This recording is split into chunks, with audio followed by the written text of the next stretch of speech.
Hola chicos, en este video les voy a explicar algunos ejercicios de tipo examen correspondientes a física de cuarto año. En particular vamos a ver ejercicios de movimiento rectilíneo uniforme, cuya abreviatura es MRU. En este video vamos a ver una breve introducción a MRU, vamos a ver un primer problema que es un verdadero o falso y dos problemas más, uno de gráficos y otro de aplicación de la ecuación de movimiento rectilíneo uniforme. Primero vamos a recordar el movimiento rectilíneo uniforme. Se trata de un movimiento en línea recta, siempre a velocidad constante y por lo tanto sin aceleración. Si nosotros decimos, recuerden que la aceleración, la definición de la aceleración es cómo cambia la velocidad a medida que pasa el tiempo. Si estamos diciendo que este movimiento es a velocidad constante, quiere decir que la velocidad no va a variar y por lo tanto la aceleración tiene que ser igual a cero. Ahí tenemos la ecuación de velocidad para movimiento rectilíneo uniforme. Tenemos que es igual a delta x sobre delta t, variación de posición, dividido variación de tiempo, que también lo podemos escribir como posición final menos posición inicial sobre tiempo final menos tiempo inicial, o bien si tenemos una distancia recorrida en un determinado tiempo, lo podemos escribir simplemente como d sobre t. Para pensar un poco, si la velocidad es cero, ¿es un movimiento rectilíneo uniforme?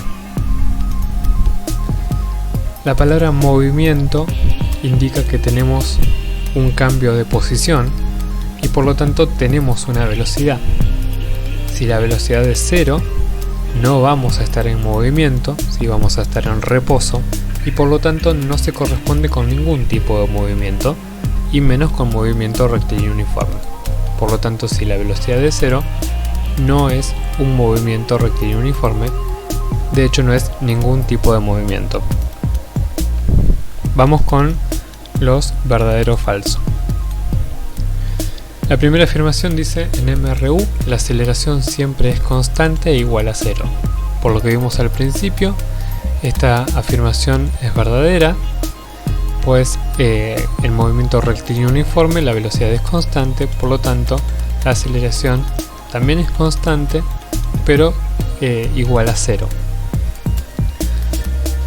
La segunda afirmación dice que un ejemplo de movimiento rectilíneo uniforme es un cohete despegando de la superficie terrestre. Si bien este movimiento es rectilíneo, es en línea recta, ¿sí? Podríamos tomarlo como es que es un ascenso perfectamente vertical, es en línea recta, pero no es uniforme. ¿Por qué? Porque tenemos una nave que está en reposo con velocidad cero y comienza a acelerarse, por lo tanto comienza a moverse cada vez más rápido a medida que va pasando el tiempo, ¿sí? Cuando se encienden esos cohetes, la nave va a empezar a aumentar su velocidad a medida que vaya ascendiendo. Por lo tanto no es un movimiento rectilíneo uniforme, porque la velocidad no es constante. En cinemática se estudian las causas que producen el movimiento. Esta afirmación es falsa, porque en cinemática lo que estudiamos es cómo varía la posición en función del tiempo, cómo varía la velocidad en función del tiempo y cómo varía la aceleración en función del tiempo, pero nunca las causas que producen los movimientos. Nosotros tenemos objetos moviéndose sin saber las causas, vamos a analizar cómo se mueven, ¿sí? Esa parte de cómo es que se inicia o se detiene un movimiento o qué produce el movimiento lo vamos a dejar para el capítulo de dinámica. La última afirmación dice que si la velocidad no cambia, entonces la aceleración es constante y distinta de cero. Esta afirmación es falsa, pues si dijimos que si la velocidad no cambia, la aceleración, que es cómo cambia la velocidad, tenía que ser cero, ¿sí? No distinta de cero. Por lo tanto, esta afirmación es falsa. Vamos a un problema, el 2A. nos piden dibujar la gráfica del espacio recorrido en función del tiempo y la gráfica de la velocidad en función del tiempo del movimiento rectilíneo uniforme de una aeronave que vuela a 1200 km por hora. Muy bien, podemos hacer primero una tabla para poder graficar. Fíjense que nos piden dos gráficas distintas, una que sería el espacio o distancia recorrida en función del tiempo. Vamos a centrarnos en esa primero. Sabemos que si va a 1200 km por hora, en el tiempo cero recorre 0 kilómetros, ¿sí? 1200 km por hora significa que va a recorrer 1200 kilómetros por cada hora que transcurra. Por lo tanto, al transcurrir una hora, va a recorrer esos 1200 kilómetros. Al transcurrir 2 horas, recorrerá 2400, en 3 horas 3600, en 4 horas 4800 y así sucesivamente. Podemos entonces hacer en nuestro eje Y, ¿sí? Nuestro eje vertical, colocar el espacio, bien, y en nuestro eje horizontal colocar el tiempo. Fíjense que el espacio lo estamos colocando en una escala de 1000 en 1000, porque si no el gráfico nos quedaría extremadamente grande por la velocidad que tiene. Y el eje del tiempo lo estamos colocando de 1 en 1 porque podemos hacer un análisis de qué pasa en 1 hora, en 2 horas, en 3 horas, etc. Entonces podemos graficar colocando cada uno de estos pares de puntos que podemos obtener en la tabla. En tiempo 0, espacio 0, estamos en el eje, en el origen de las coordenadas, acá.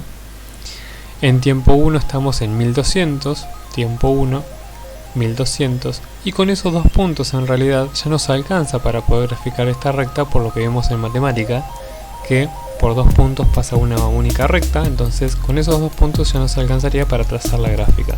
No es necesario ni calcular ni trazar los puntos y marcar los puntos, todos estos puntos de la tabla. Con 2 puntos cualquiera nosotros ya podríamos haber trazado esta gráfica. Esta gráfica sería entonces del espacio recorrido en función del tiempo. La segunda gráfica es la velocidad en función del tiempo. Como sabemos que se trata de un movimiento rectilíneo uniforme, sabemos que la velocidad no cambia a medida que pasa el tiempo.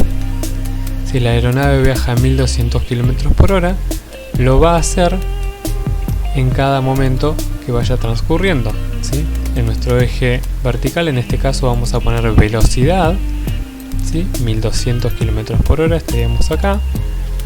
Y en el eje horizontal vamos a poner tiempo. Entonces, en tiempo 0 viaja a 1200 km por hora. En tiempo 1 sigue viajando a la misma velocidad. En tiempo 2 lo mismo. En tiempo 3 lo mismo. Por lo tanto, nos va a quedar una recta horizontal, bien, cuya ordenada del origen es 1200. Vamos con el último problema en el que vamos a tener que aplicar la fórmula de movimiento rectilíneo uniforme. Nos indican que el nivel de agua de un tanque sube a una velocidad de 15 milímetros por segundo y nos preguntan cuánto tardará el agua en llegar desde los 10 centímetros hasta los 50 centímetros de altura. Lo primero que tenemos que notar es que tenemos una velocidad en milímetros por segundo y tenemos una distancia entre dos puntos, bien, entre este nivel y este nivel, que está dada en centímetros. Por lo tanto, vamos a tener que transformar o estas distancias a milímetros o esta velocidad a centímetros por segundo. Vamos a hacer esto de transformar la velocidad de milímetros por segundo a centímetros por segundo. Como lo hacemos, vamos a usar un factor de conversión en el que vamos a poner el numerador centímetros, en el denominador milímetros, y vamos a buscar una relación entre centímetros y milímetros. Por ejemplo, un centímetro son 10 milímetros. Realizamos la cuenta, 15 por 1 dividido 10, que nos va a dar 1,5. Estos milímetros se van a cancelar con los milímetros que tenemos acá abajo. Estos centímetros van a quedar acá arriba. Estos segundos van a quedar acá abajo. Por lo tanto, pudimos pasar 15 milímetros por segundo a 1,5 centímetros por segundo. Ahora bien, Nos están pidiendo cuánto tardará en llegar el agua desde 10 centímetros hasta 50 centímetros. Nos están pidiendo el tiempo. Si nosotros recordamos, teníamos una reglita mnemotécnica para poder hacer rápido los despejes. En este caso, si queremos calcular el tiempo, vamos a tapar el tiempo y nos va a quedar que es distancia sobre velocidad. Entonces esa es la fórmula que vamos a aplicar. Bien, tiempo igual a distancia sobre velocidad. Tenemos la distancia, que son 40 centímetros. ¿Por qué? Porque es desde 10 centímetros hasta 50 centímetros queremos ir. Entonces la distancia que tenemos son 40 centímetros. Dividido la velocidad con la que está subiendo el agua. Simplemente hacemos esa cuenta y nos va a dar que el tiempo que va a tardar son 26,6 segundos en llegar desde los 10 centímetros hasta los 50 centímetros. Si queda alguna duda, la podemos charlar por el grupo de WhatsApp o bien por el mail. Muchas gracias.